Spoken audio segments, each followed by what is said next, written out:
As you probably all know, I was involved with witchcraft, Mormonism, Masonry, Satanism, etc., etc. And as I said earlier, I came to this fork in the road where I could choose to either be a vampire or a werewolf. For reasons that should now be obvious, I chose vampire. Vampires. Vampires have long captured the human imagination. From their origins in folklore and mythology to their modern-day portrayals in literature, film, and television, these bloodthirsty creatures have become a cultural phenomenon.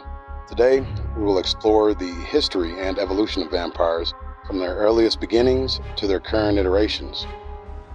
So, one of my satanic mentors took me down to this very, very strange church in Chicago, where I was first exposed to what is called the Nosferatu current. See, in high-level magic, it's believed there's these different currents that flow kind of like different streams within a river. And there's a werewolf current, there's a thalamic current, there's a vampire current. And this was a fountainhead. Because let me tell you, Chicago is a profoundly evil city. Not just because Al Capone used to be there. It was like one of the major satanic nerve centers of America in the 20th century, and probably still is today. And so through this, I was introduced to the guy who would eventually bring me into this cult. I was prepared with a bunch of magical exercises, given a strange cocktail of herbs, which I will not discuss because I don't want anybody trying this at home, and lots of vitamin B12, and lots and lots of cocaine. And this was intended to gradually transform me into something other than human. So after a few months of this, this being came to our temple. We had a temple in our home up on the north side of Milwaukee, and he drank from my neck. He gashed open his chest, blood poured out, and I drank from his chest. And then I laid in a coffin that I had specially built. It wasn't just a coffin you go down to your funeral home and buy a garden variety coffin. Casket, I guess they prefer to call it. It was specially designed, measurements down to the millimeter. Certain angles, certain geometries. Like, let me ask you something.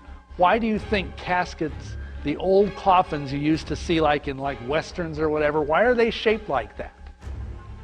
What are they? They're two trapezoids. One like this and one like this. What is the trapezoid, you might ask? The trapezoid is the key symbol of the Church of Satan. The inner order that I was a member of the Church of Satan as a second-degree warlock was called the Order of the Trapezoid. That's why haunted houses are typically with mansard roofs, like the Addams family house. Those are called mansard roofs. Perfect place for demons to come in. Trapezoids attract demons. This was an alchemical crucible that I would sleep in that would gradually turn me into a vampire. It had magical glyphs all over the inside of it. And oddly enough, it was built out of the same wood that the Ark of the Covenant was built out of. It was lined with silk and satin. Silk is an excellent conductor of electricity. Finally, after 3 days, I rose from this coffin as a vampire initiate. I was not a full-blown vampire. As I mentioned earlier, that would not happen until I finally died. But I could not drink anything but blood. I could not eat anything but Holy Communion from a Catholic Mass. Fortunately, I was a Roman Catholic priest in the old Roman Rite, so I just said Mass every day. Fortunately, I had a whole bunch of women in my coven, hundreds of them, about 7 or 8 of which were the high-level women that were more than delighted to let me bite them in the neck. And part of the transformation was that my saliva became full of a cocaine-like substance, just like a vampire bat. So I could lick their necks, it would anesthetize them against the pain, then my fangs would literally grow with arousal from smelling their blood, which I could smell from across the room. And I would bite them in the neck, and the teeth going into the neck would also introduce some of this powerful cocaine-like substance, so they'd get a huge rush. They said it was better than sex. And they loved it. But I needed more. I needed more and more, because blood is worse than heroin. Blood is worse than cocaine. It's the most addictive substance on earth, I believe. However, while the vampire has become a staple of modern popular culture, the origins and meaning of these creatures have been debated for centuries.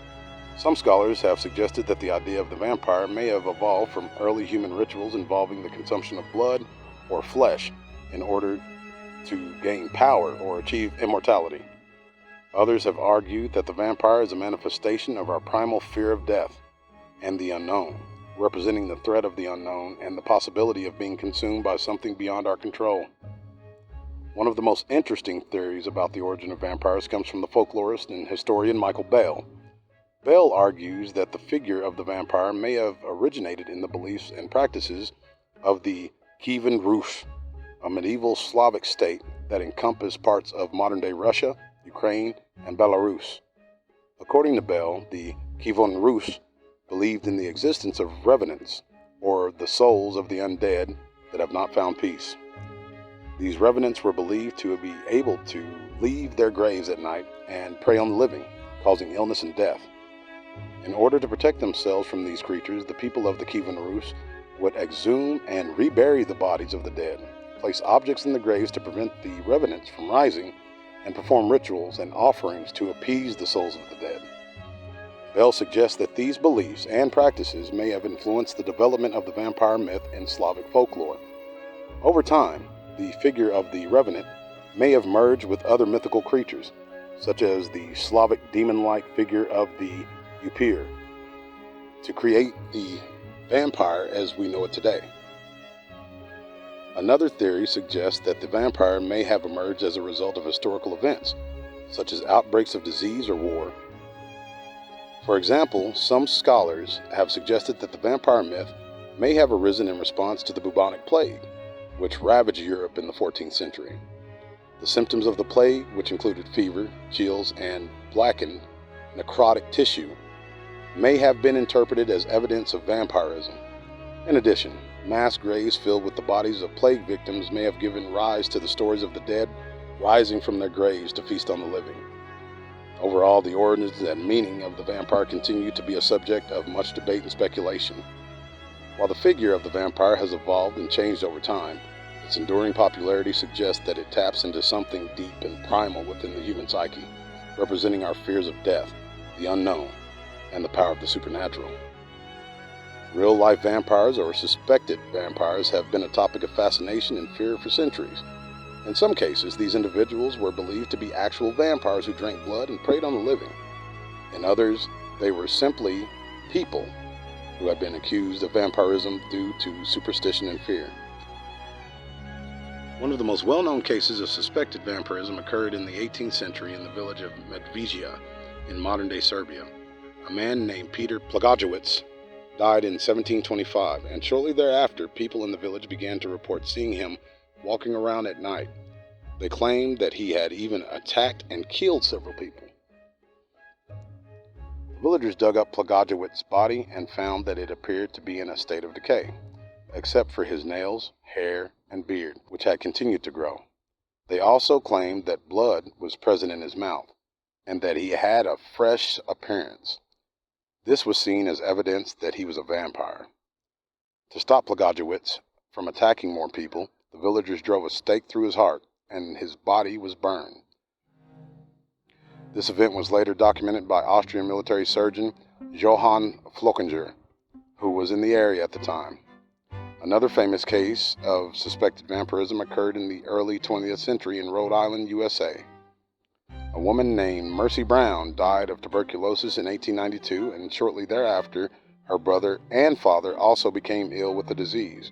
The locals began to suspect that Mercy was a vampire and was responsible for the illness. In an effort to stop the spread of tuberculosis, the villagers exhumed Mercy's body and found that it was in a state of preservation, unlike the other bodies in the graveyard. They also claimed that blood was present in her heart and liver, which they believed was evidence of her vampirism. The villagers burned Mercy's heart, mixed the ashes with water, and gave it to her sick brother to drink. However, he died shortly thereafter, and the practice of exhuming and burning suspected vampires eventually died out. While these cases of suspected vampirism may seem strange to us today, they were taken very seriously by people who lived through them. The fear of the undead and the supernatural was widespread, and people believed that the only way to protect themselves was to take extreme measures. Today, there are still people who identify as real-life vampires, but these individuals typically do not drink blood and do not pose a threat to others. They often refer to themselves as psychic or energy vampires and believe that they need to feed off the energy of others in order to maintain their own health and well-being. In conclusion, the vampire has been a part of human culture for centuries, from its origin in folklore and mythology to its modern-day iterations in literature, film, and television.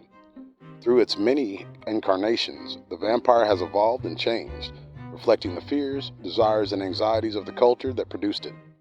Whether we see vampires as dangerous predators or misunderstood anti-heroes, they continue to capture our imaginations and inspire us to explore the darker aspects of human nature.